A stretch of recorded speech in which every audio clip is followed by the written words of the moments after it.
Terminologie et pointage. Vous devez vous familiariser avec certains termes relatifs au curling avant de lancer votre première pierre. Comme dans la plupart des sports, le but premier au curling est de marquer plus de points que vos adversaires.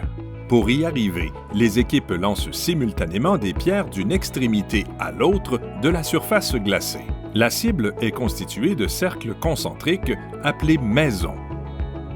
Et le centre est communément appelé le bouton.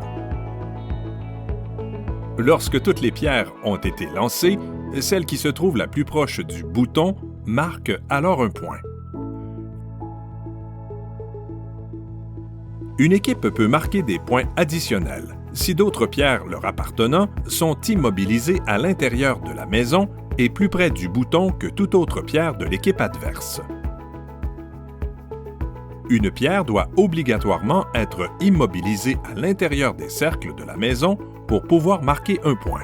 Cet exercice est répété de 6 à 10 reprises, qui sont appelées des bouts ou des manches, jusqu'à ce qu'une équipe remporte le match. Un autre élément important, concernant le pointage et la stratégie qui ne doit pas être négligée, est le marteau.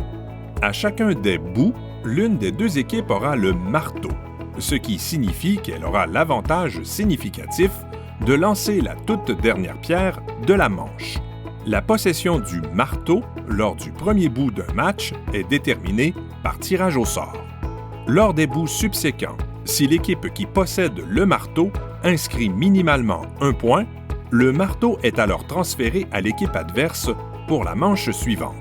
Cependant, un bout est déclaré nul si aucun point n'y est inscrit et l'équipe qui possédait le marteau profitera de cet avantage de nouveau lors de la manche suivante. Finalement, une manche est déclarée volée si l'équipe qui ne possédait pas le marteau y enregistre un ou plusieurs points. Le cas échéant, le marteau demeurera la propriété de la formation qui n'aurait pas marqué de points. Maintenant que vous connaissez les fondements du jeu, apprenons comment lancer une pierre.